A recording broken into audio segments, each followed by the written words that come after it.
히브리서 5장 12절부터 14절까지의 말씀을 우리 합독하도록 하겠습니다. 자, 시작. 때가 오래므로 너희가 마땅히 선생이 될 터인데 너희가 다시 하나님의 말씀의 초보가 무엇인지 누구에게 가르침을 받아야 할 것이니 젖이나 먹고 단단한 식물을 목몰 자가 되었도다. 대저 젖을 먹는 자마다 어린아이니 의의 말씀을 경험하지 못한 자요 단단한 식물은 장사한 자의 것이니 저희는 지각을 사용함으로 연단을 받아 선악을 분별하는 자들이니라. 아멘. 아멘이십니까? 오늘 설교 제목이 변화와 성장입니다. 여러분 이 변화와 성장을 꿈꾸십니까? 꿈꾸시는 분만 아멘 하시기 바랍니다. 나는 정말 변화와 성장을 꿈꾼다 라고 생각하시는 분, 그렇게 안 되고 있다 할지라도 앞으로 그렇게 되기를 소망하시는 분은 크게 아멘 하시기 바랍니다. 네. 방금 제가 말씀드렸잖아요. 내 말로 의롭다 올랐고 내 말로 정죄함을 받으리라. 죽고 사는 것이 뭐에 달렸다고 했어요? 혀에 달렸다고 했잖아요. 그래서 혀의 열매를 먹는다는 거예요? 못 먹는다는 거예요? 혀의 열매를 먹으리라 이렇게 말씀하십니다. 여러분이 변화와 성장을 아직까지도 꿈꾼다고 한다면 여러분의 인생은 청춘입니다. 몸은 젊은데 이미 그 생각 가운데에서 변화와 성장과는 전혀 관계없이 살아가는 이 젊은이들이 있고, 어떻게 보면 정말 나이 드신 그 노인, 노인네라고 표현하겠습니다. 노인네 같은 인생을 사는 사람이 있고, 비록 연세는 들고 몸은 연로할지라도 그 마음은 변화와 성장을 꿈꾸는 청춘 같은 인생을 사는 사람이 있습니다. 여러분 다 청춘이시죠? 항상 우리 권사님들 얘기 들어보면 우리 장로님들 마찬가지고 마음은 아직 청춘이라고 하잖아요. 청춘이라는 것은 정말 뭔가 생동감 있고 막 꿈을 꾸고 변화를 바라고 성장을 꿈꾸는 사람입니다. 그리고 제가 많은 사람들을 만나고 또 이렇게 경험을 해봤습니다. 제가 오랜동안 신앙생활하면서 목회를 하면서 많은 분들을 만나 보지만은 정말 방금 말씀드린 것처럼 젊지만은 젊지 않은 인생을 사는 사람도 있고, 나이가 지극히 연세에 들으셨지만 그 연세와 나이와는 상관없이 아주 청춘 같은 인생을 살아가는 분들이 있습니다. 실제로 어떤 분들은 열심히 그렇게 신앙생활했던 사람들이 어느 순간에 사라지고 없어지고 이렇게 흩어져 버리는 사람도 있고요, 마지막까지 자기 자리를 지키면서 믿음으로 살아가는 삶도 있습니다. 여러분 혹시 김형석 교수를 아십니까? 예, 다 알고 계시네. 연세대 철학과 교수를 역임했던 김형석 교수님은 지금 1920년생입니다. 저희 아버지가 1919년생이었는데요 30년 전에 돌아가셨어요. 그런데 1920년 우리 김형석 교수 지금도 살아 계시는데 우리나라 나이로 보면 107세랍니다. 107세. 107세인데 그분이, 여러분 서시를 지은 윤동주 시인 아시죠? 그분과 중학교를 3년 동안 같이 다녔대요. 그리고 소나기를 지은 황순원 작가 아시죠? 그분과 선후배 사이로 같이 학교 다니면서 같이 지냈다고 합니다. 그가 중학교 때 동네에서 있었는데 그 동네에 도산 안창호 선생이 와서 강연도 하고, 그가 다녔던 교회에 목사님이 없을 때는 안창호 선생이 와가지고 설교도 했대요. 어떻게 보면 역사적인 인물입니다.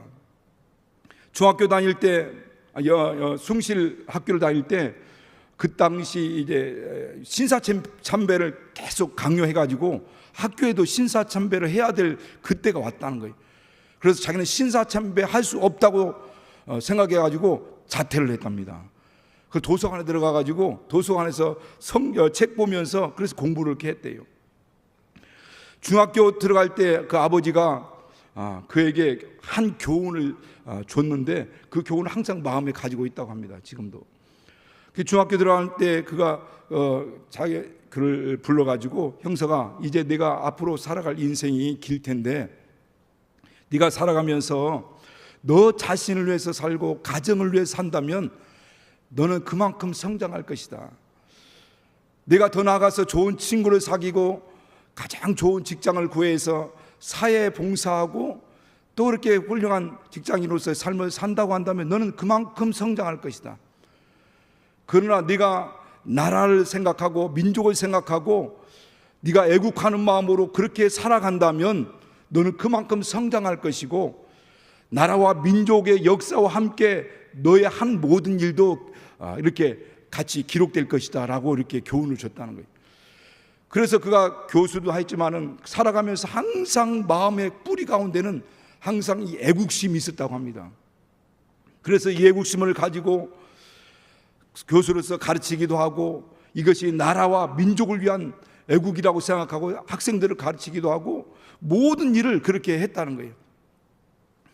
그러니까 그 마음의 그릇이 얼마나 큰지 하나님 또 이루어같이 살게 하신 거죠. 여러분 그런 얘기 들었죠. 어떤 두 명의 청소부가 있는데 한 명의 청소부는 이 지겨운 일, 이 더럽고 정말 힘든 일을 내가 해야 된다는 걸 어쩔 수 없는 인생으로 생각하고 정말 막 불평불만하면서 청소 일을 하는 사람도 있는가 하면 어떤 사람 내가 하는 일은 이 나라를 쓰는 일이고 이 지구를 쓰는 일이라고 생각해서 그렇게 지구를 쓸고 있고 나는 이 나라를 쓸고 애국하고 있다는 마음으로 그걸 청소하는 사람이 있다는 겁니다. 이게 어떤 마음으로 하느냐에 따라서 그 삶이 완전히 달라지는 거죠. 여러분은 어떤 마음을 가지고 살아가고 있습니까? 주님은 이렇게 말씀합니다. 너는 먼저 하나님의 나라와 그 의를 구하라. 하나님이 우리에게 말씀하는 것은 하나님의 나라를 위해서 그 정의와 그 의를 위해서 먼저 구하고 그렇게 살아가라는 겁니다. 하나님이 우리에게 원하시는 것은 바로 이 변화와 성장입니다.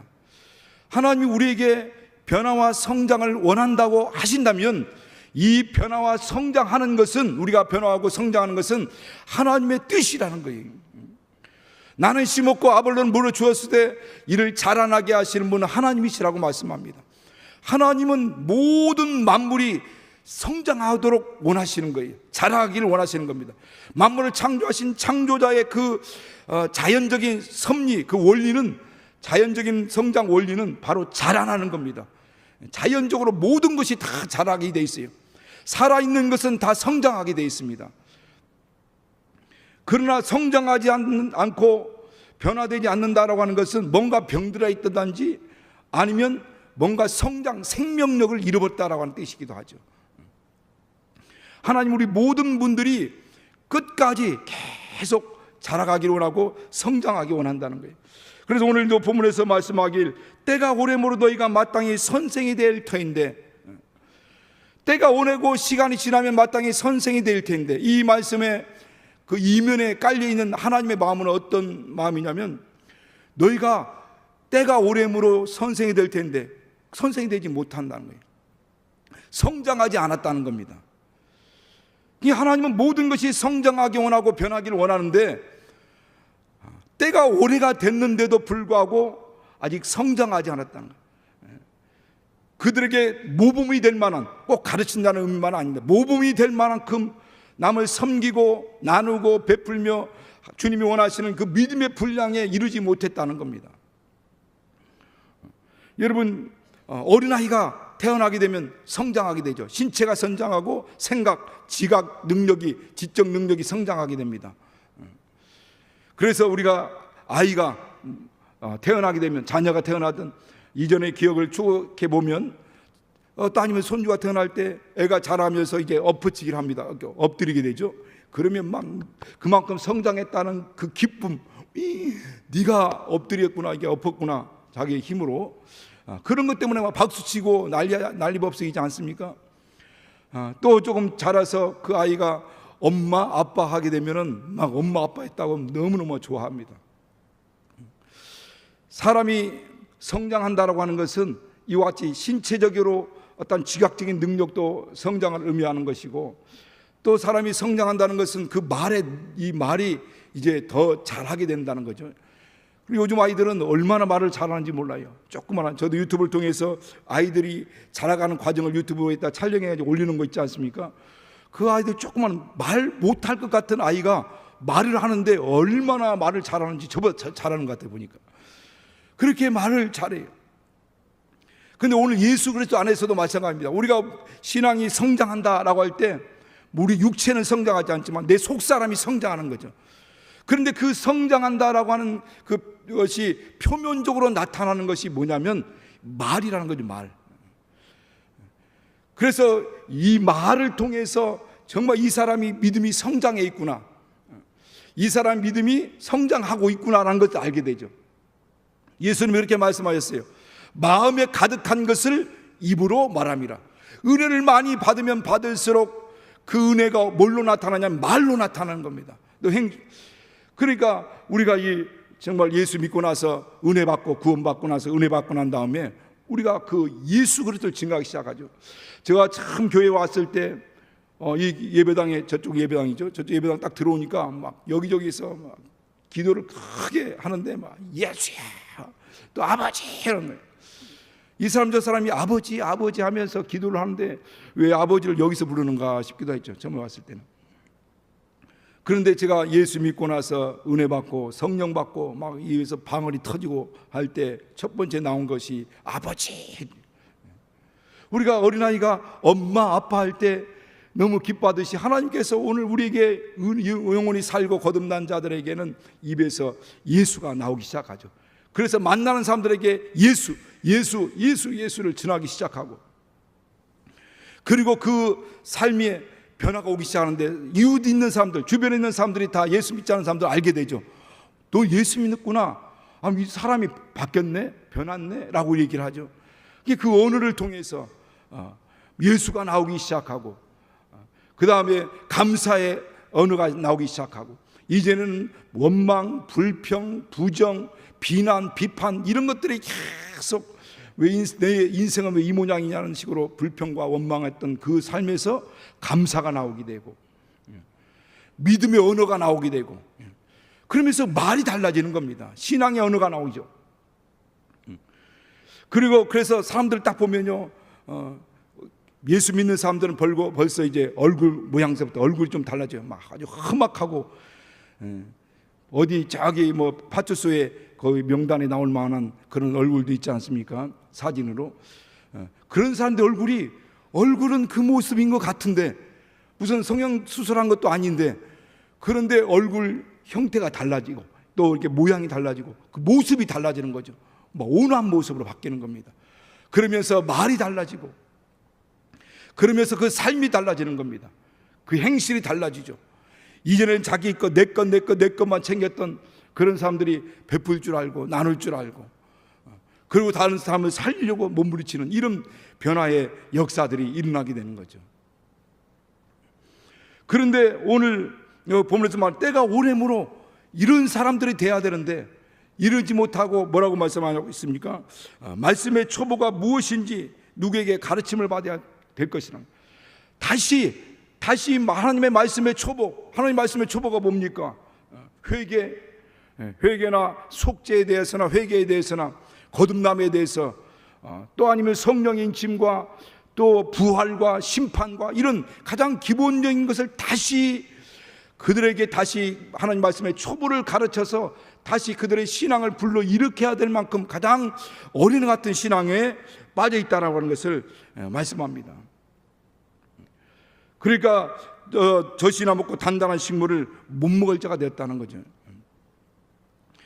그 믿음의 초보로 다시 돌아가서 다시 그 믿음과 신앙을 일으켜야 되는 만큼 그런 사람이로 퇴락했다는 거죠.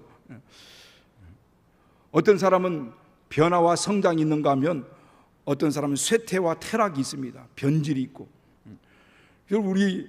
제가 담당했던 그 예배당 가운데서도 제가 가니까 그 이전에 선교 목용사들이 신천지로 거의 많은 분들이 갔다고 하는 얘기를 들었어요. 그 당시 한 연령대가 다, 그 당시 50대가 연령대가 다 빠져나갔어요. 그러니까 열심히 신앙생활 했던 사람들이 변질이 오고 쇠퇴가 오고 퇴락이 온다는 거예요. 하나님 원하는 것은 때가 오래므로 마땅히 그런 믿음의 덕을 끼칠 수 있는 성장이 이루어져야 되는데 그렇지 못한다라고 하는 것을 말씀합니다. 대저 젖을 먹는 자마다 어린아이니 이런 자들은 의의 말씀을 경험하지 못한 자. 여러분, 젖을 먹는 자가 어떤 자입니까? 방금 조금 전에 말씀한 것처럼 그 어린아이, 어린아이로서 우리가 신앙 안에서도 어린 신앙인들은 자기 믿음, 여기서 말씀하는 것처럼 의의 말씀을 통해서 그 경험하고 체험하게 되는 거죠. 의의 말씀은 표준이 되는 말씀, 기초가 되는 말씀들, 기준이 되는 말씀, 곧 진리의 말씀이죠. 그 진리의 말씀을 따라서 경험하고 체험해야 되는데 경험하지 못한다는 거죠. 그러니까 의의 말씀, 하나님 말씀을 경험하지 못한다는 말이 뭡니까? 그러니까 직접 부딪혀 가지고 몸으로 부딪히고 손으로 익혀지는 것, 경험한다는 것. 여기서 말씀하는 경험이라는 것은 직접 실전의 현장에 가서 몸으로 부딪히고 손으로 익혀지는 것들을 얘기하는 겁니다. 그런데 어린아이는 지식으로는 말씀을 알고 있어요. 이론으로는 하나님 말씀을 알고 있어요. 그러나 그 말씀을 직접 몸으로 부딪히면서 손으로 익혀지면서 그 말씀을 경험하지 못한 자들, 이런 자들이 어떤 자냐? 이런 자들이 어린아이의 신앙이라고 하는 겁니다. 여러분, 우리 자전거를 탈 때 우리가 진짜 타서 이제 움직이지 않습니까? 근데 요즘 가면 유튜브를 통해서 먼저 많은 것들을 배우게 되죠. 레시피, 유튜브를 통해서 레시피를 배우고 음식을 만들기도 하듯이, 만약에 예를 든다면, 만약 자전거를 타는 사람이 그 유튜브를 통해서 자전거를 어떻게 타야 되는지, 페달을 어떻게 굴려야 되는지, 무게중심을 어떻게 두고 이렇게 자전거를 타야 되는지에 대해서 이렇게 아주 정말 100번, 200번 보고해서 완전히 머리에 다 지식적으로 익히고 했다 할지라도, 그렇다 할지라도 여러분, 그것이 과연 내가 이 자전거를 타는 것을 알 수 있느냐는 거지. 자전거를 타려면 자전거를 직접 타서 부딪히며 넘어지기도 하고 무릎이 깨지기도 하고, 그러면서 무게중심을 어떻게 잡고 어떻게 페달을 밟고 어떻게 핸들을 움직여야 되는지를 알아야 되는 거지. 그러니까 방금 조금 전에 유튜브를 통해서 이론적으로 아는 사람들은 자전거를 아는 사람이지만은 자전거를 경험해 본 사람은 아니라는 거죠.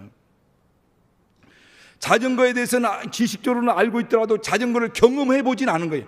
마치 이와 같이 어린애 신앙이라고 하는 것은 하나님 말씀을 많이 듣고 보고, 그래서 하나님 말씀을 지식적으로 많이 알지만은 그 말씀을 경험해 보지 않은 겁니다.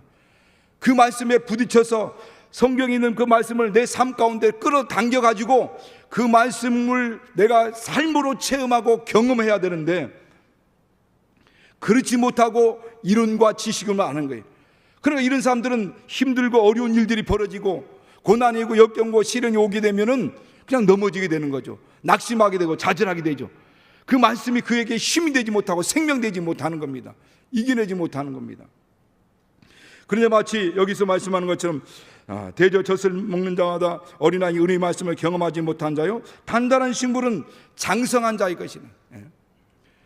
이 단단한 장성한 자의 것이 저는 지각을 사용함으로 연단을 받아 선악을 분별한 자다. 지각을 사용한다. 여러분, 지각이 뭡니까?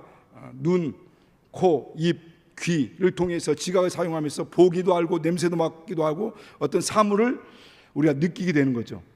저게 무엇이구나, 이게 뭔가를 알게 되는 거죠.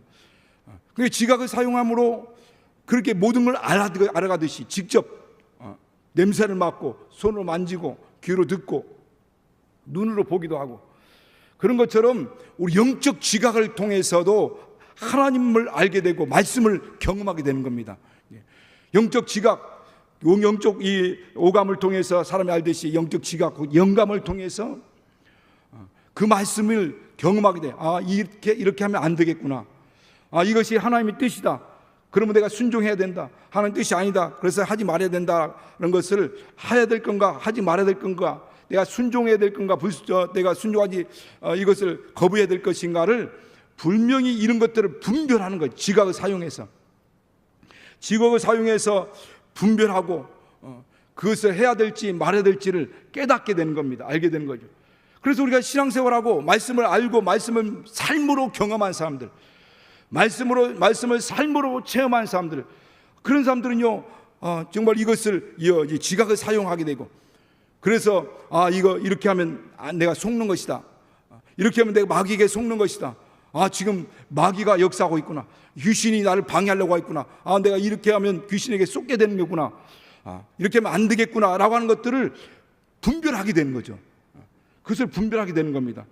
지각을 사용함으로 연단을 받는 거예요. 단련을 연단 받는 겁니다. 이 연단이라는 말이 마치 고대 그리스에서 어떤 레슬링 선수들이 훈련하기 위해서 막 몸으로 아까 경험하지 못한 것이 이렇게 실제적으로 부딪히고 또 손으로 알아가는 이런 것들이 아니라는 것, 이론과 지식으로만 아는 것이라고 하죠. 그러나 이 연단이라는 말은 직접 부딪히면서 경기하는 선수가 경기하기 전에 무수한 훈련과 이런 단련을 통해서 몸이 그냥 체득하는 거죠. 몸이 체득하는 겁니다. 오랜 훈련과 단련을 통해서 몸이 체득해서 순간적으로 반응하는 거죠. 누가 뭔가 해라 말할 것이 없이 지금 축구 선수들이 어디에 누가 있는지를 딱 느낌으로 알고 바로 슛을 쏘고 누구한테 패스하듯이, 마치 우리가 세계적인 피아니스트들이 피아노를 연주를 할 때 처음에야 도레미파 이렇게 치기도 하고,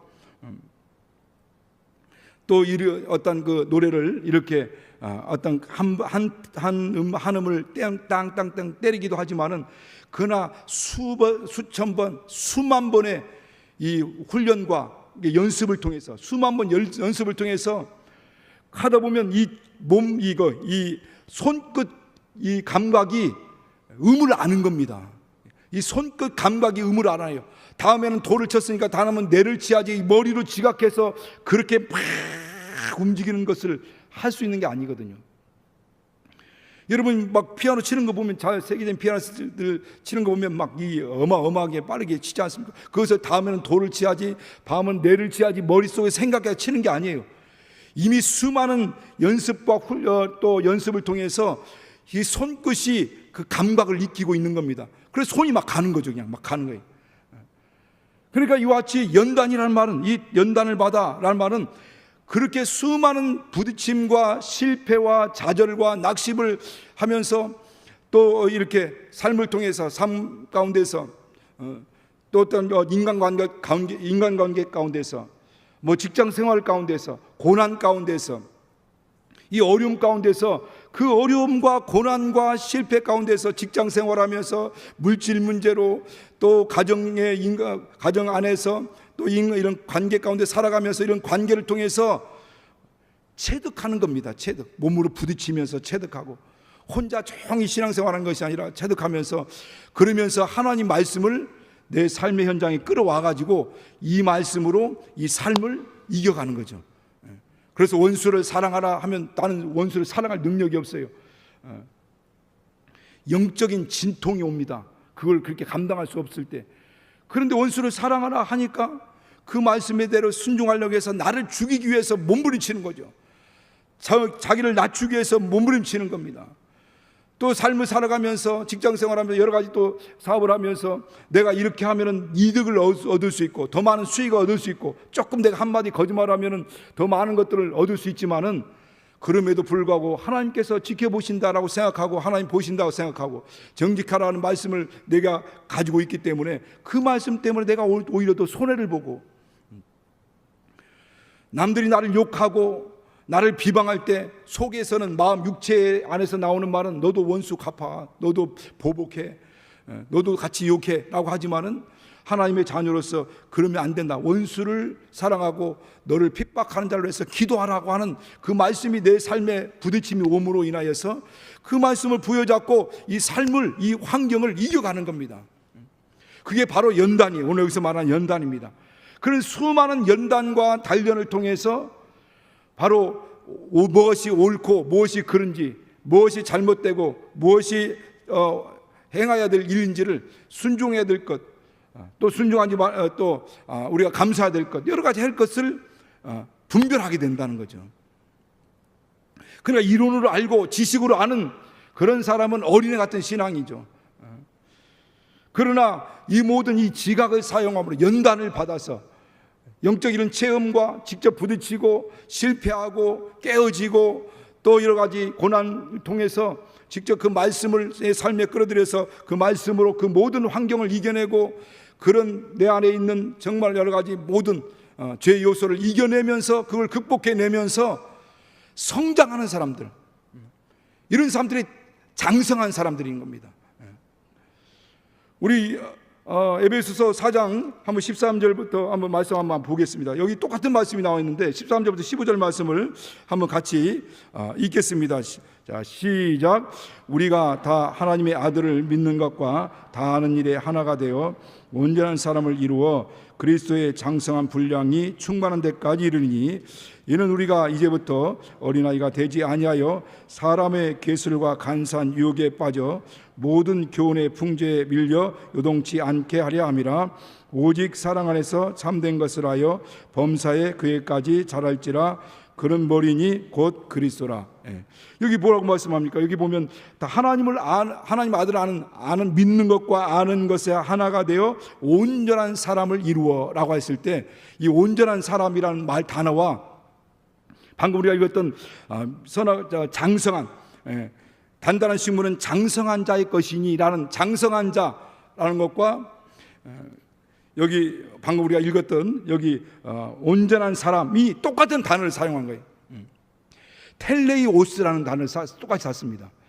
그러니까 온전한 사람이 되어 장성한 분량에 충만한 데까지 이르러 우리가 어린아이가 되지 아니하고 라는 말씀처럼 온전한 사람, 이 사람 어떤 사람이냐면 장성한 자요. 예수님께서 마태복음 5장 48절에 보면은 하나님의 온전하심과처럼 너희도 온전하라. 너희도 하나님이 온전하신 것처럼 너희도 온전한 사람이 되라는 그 말씀, 그 온전하다라는 말도 텔레이오스 똑같은 단어를 쓰고 있어요. 그러니까 여기서 장성한 자, 온전한 사람이 되란다고 하는 것은 또 온전하라라고 하는 것은 완벽한 사람, 실수가 없는 완벽한 사람을 얘기하는 게 아니에요. 성숙한 사람을 얘기하는 겁니다. 성숙한 사람. 그러니까 오늘 방금 에베소 4장에서 읽었던 것처럼 우리가 어느 선까지 자라야 되냐면 그에게까지 자라라. 범사에 그에게까지 자라라. 그런 머리니 곧 그리스도라. 그리스도 장성한 분량에 이르기까지 예수 그리스도에까지 자라는데 그런 성숙한 신앙이 되라는 거죠. 그러니까 장성한 자, 온전한 사람, 또 하나님 온전하신 것처럼 너 온전한 자가 되라라고 하는 것은 성숙한 사람이 되라는 겁니다. 완벽한 실수 없고 완전한 사람이 아니라 성숙한 사람, 곧 예수 그리스도를 닮아가는 사람, 예수를 닮기 위해서 그렇게 몸부림치는 사람, 그런 사람이 장성한 사람. 그래서 아까 말씀처럼 그 말씀, 성경에 있는 말씀을 내 삶에 끌어들여 가지고 그 말씀을 내가 말씀에 의해서 내 삶, 내 물질 문제가 오고 또 어떤 인간적인 관계에서 문제가 오고 내 직장 안에서 복잡한 직장 생활 가운데 문제가 오고 내 삶의 고난과 역경 가운데 오는 이런 문제들을 말씀으로 그것을 이겨나가고 풀어나가고 해결해 나가는 겁니다. 이런 사람이 온전한 사람이라는, 장성한 사람, 성숙한 사람이라는 겁니다. 그들이 자랄 때 이 그리스도까지 범사에 그리스도에까지 자라야 된다는 거죠. 그런 사람들 어떤 사람이냐면 방금 읽었던 우리 한번 15절을 한번 보여주실래요? 15절 에베소서 5장 15절 다시 한번 읽겠습니다. 시작. 오직 사랑 안에서 참된 것을 하여 범사에 그에게까지 자랄지라. 그런 머리니 곧 그리스도라. 사랑 안에서 참된 것, 진리, 사랑과 진리가 함께하는 그런 삶을 살아야 된다는 거예요. 어떤 사람들은 사랑만 사랑하다 보면 진리를 내팽개치는 사람도 있고 진리 하면서 남들을 막 정죄하고 판단하는 사람이 있어요. 옛날 제가 그랬죠. 여러분이라고 다 하면 또 기분 나빠하시는 분도 있으니까 맨날 난 진리에 대해서 나는 많이 안다, 성경에 대해서 하나님의 의도에 대해서 안다 하면서 막 사랑하는 사람들에게 우습게 보게 했죠. 그럼 오늘 본문 여기서 말씀 오직 이것밖에 없다는, 오직 사랑 안에서 참된 것, 곧 진리를 위하여 범사에게 그렇게 가라. 사랑과 진리, 사랑하는 사람들은 그 진리와 함께, 말씀과 함께하고 말씀 안에 있는 사람들은 사랑이 함께함으로 이 삶의 신앙생활의 균형이 이루어져야 되는 거죠. 그러면서 연단을 받아 지가 사용함으로 연단을 받아 선악을 분별하게 되는 겁니다. 저는 고린도후서 11장 보면은 거기 23절부터입니까? 거기 보면은 바울이 그 사역 가운데 얼마나 많은 고난을 받았는지에 대해서 이렇게 말씀하는 내용들이 나옵니다. 그 정도는 아니지만은 예수 믿고 나서 은혜 받고 나서 하나님이 저를 부르신다는 소명에 대한 확신이 생기고 난 다음에 저는 돈 벌려고 하는 생각을 내려놨습니다. 그러니까 나는 이전엔 돈 벌려고 사회생활하기 시작할 때부터 나는 돈을 벌어야 된다. 누구나 다 그러겠지만, 그러나 하나님 나를 부르셨다는 그 순간부터 돈에 대한 욕심을 내려놓은 게 아니에요. 돈을 벌어야 된다는 내 삶을 내려놨어요. 그런데 끊임없이 마음에서는 그런 애착이 있었죠. 물질에 대한 애착. 그런데 하나님 말씀이 내 안에 왔어요. 돈을 사랑하면 일만하에 뿌리게 되느니, 이거 사랑한 자들이 자기 믿음을 찔렸는데, 너 오직 하나님의 사람아, 이것을 피하고 의와 경건과 믿음과 사랑과 인내와 온유를 쫓으며 믿음의 선한 싸움을 싸우라. 영생을 취하라. 이가 이를 위해서 내가 부르심 얻었고 선한 증거를 증가했도다 하는 이 말씀.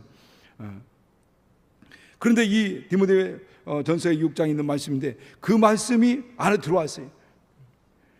그래서 그 말씀 내놓고 그때부터 이제 학교 다니면서 야간 신학교 다니면서 아침 새벽에 가서 아르바이트하면 일을 하면서 끝나면 전도하면서 와서 여기서 또 기도하고 성경 보다가 또 학교 가서 학교 끝나면 한 10시 9시 반 끝나면 그때부터 우리 청년들은 그때 회사 퇴근해서 오면은 그때 신방 갑니다.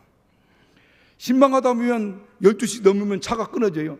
차 끊어지면 바로 이 교회 와가지고 기도실, 연단의 기도실에 오픈되어 있었으니까 기도실에서 엎드려서 이 졸음등 마는등 하다가 아침 새벽 기도 불 켜면 그때 일어나가지고 또 아침 새벽 일하러 갑니다. 그러니까 그럴 때는 그렇게 되지만 저녁에 늦게 또 차가 있어서 집에 가면 겨울 같은 날은 완전히 다 연탄불이 다 꺼져 있죠. 연탄불이 다 혼자 자출했으니까 연탄불이 다 꺼져 있으면 그냥 완전히 냉방이죠, 냉방. 그 바닥이 내 체온을 느껴보려고 내 안에 있는 체온을 끌고 가는 거예요. 근데 여기다 이불 깔고 거기서 또 자요. 그리고 자고 한 3시간, 4시간 자다가 아침에 일어나서 또 새벽에 일하러 나와야 되면은 그 나오는 그 느낌 지금도 잊혀지지 않습니다. 가서 또 막 물로 세차는 일을 하는데, 그러니까 막 항상 겨울만 되면 이 귀가 동상 걸려 있고 손끝이 동상 걸려 있고 발끝이 동상, 손 항상 이 귀가 동상에 걸려 있었거든요. 그래서 저는 지금도 겨울이 싫습니다. 겨울만 되면 오늘도 그 생각이 있어요. 야, 지금 이제 여름도 오기 전에 벌써 겨울 생각이 나는 거예요. 겨울은 어떻게 하지? 그래서 겨울이 오는 것을 상당히 지금 저는 거부하고 있어요. 항상 옛날 그 트라우마가 있어요. 그 트라우마가. 그러니까 누가 일 끝나면 겨우 이제 하루야 밥 한 끼 먹고, 아니면 밥 한 끼 먹는 것도 먹을 수도 있지만 항상 이제 라면 한 끼 먹는 거죠. 하루 라면 한 끼 먹는 거예요. 여러분, 언젠가 며칠 전에 결혼 사진이거든요. 제 옛날 청년 사진을 처음 딱 올렸는데, 그때는 완전히 빼서 말랐는데 얼굴이 얍실하게 이렇게 잘 뭔가를 해서 조금 보기에 괜찮죠.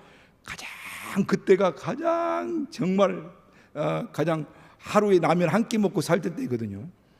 그래서 결혼하려고 하니까 이 주머니에 돈이 하나 다 떨어졌어요. 돈이. 그런데 어쨌든 결혼하고 여기까지 왔습니다.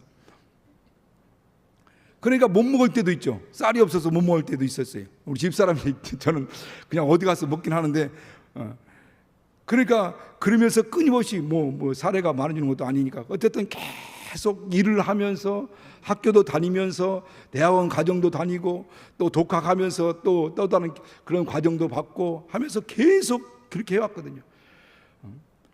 그런데 정말 오늘 개혁하면서 어느 순간에 내 마음의 자유는 이게 항상 뭔가 힘든 가운데 있지만은 그 개혁하면서 내 머리에서 머리 이렇게 뭔가 가려져 있던 이것, 뭔가가 위에서 뭔가 이렇게 가려졌던 그것이 싹 열리면서 뭔가 그런 하나님과 나의 관계가 정말 밀착되는 그런 느낌을 받았습니다.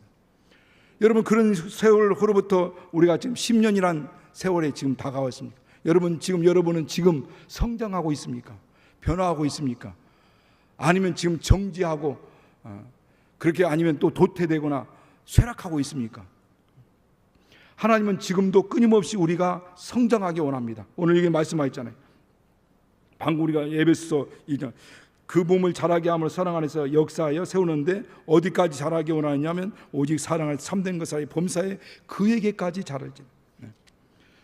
우리는 그런 말씀에 대한 연단 통해서 그 말씀의 연단과 그 말씀의 훈련을 통해서 직접 부딪히며 삶을 부딪히면서 그 말씀을 경험해 가는 겁니다. 체득해 가는 겁니다. 그래서 어린아이는 의의 말씀을 경험하지 못한 자요, 그냥 지식으로 알고 이론으로만 알고 그 말씀에 직접 부딪혀서 체험하고 경험하지 못한 자요, 그러나 장성한 자는 지각을 사용함으로 연단, 몸으로 부딪히고 손끝으로 체득해가는, 알아가는 그런 자들, 그래서 선악을 분별하여 믿음으로 승리해가는 겁니다. 여러분, 우리가 성장한다는 것은 이론과 지식으로 하는 것을 말씀하는 게 아니에요. 직접 우리가 몸을 부딪히면서 정말 고난도 받아보고 고통도 당하고 어려움도 당하면서, 그러면서 우리 몸이 말씀을 체득하는 겁니다. 그래서 어느 순간 이래서면 안 된다는 영감이 오게 되는 거거든요. 피아니스트가 그렇게 수천 번의 연습을 통해서 그냥 감각으로 손끝이 그 감을 알아서 손이 그 감각을 체득해서 막 손이 나가는 것처럼, 우리가 오늘 예수 안에서도 이런 체험을 통해서 이래서는 안 된다고 영감을 갖게 되는 거죠. 이렇게 살면 안 된다, 내가 이걸 하면 안 된다, 이건 해야 된다, 말해야 된다, 지각을 상영함으로 연단을 받아 선악을 분별하는 겁니다. 저와 여러분은 정말 이와 같은 믿음의 성장이 있으시게 했으므로 축원합니다. 영감으로 충만하시게 했으므로 축원합니다. 정말 주의 말씀에 따라서 내가 비록 고생하고 힘들지만, 내가 영적 진통을 겪고 이 몸이 힘들고 어려운 가운데 있다 할지라도 내가 그 힘든 것을 말씀을 붙들고 나아갈 때 결국 그 환경은 열리게 돼 있어요. 여리고성이 무너지고 홍해바다가 열리고, 그러듯이 앞에 가로막고 있는 모든 것들이 열리듯이 반드시 하나님 말씀이 그 모든 장애물들을 파쇄하고 그 모든 것들을 다 물리치고 우리 앞에 주님 앞에 나가는 시온의 대가 열릴 것을 믿고 끝까지 승리하시겠으므로 축원합니다. 할렐루야!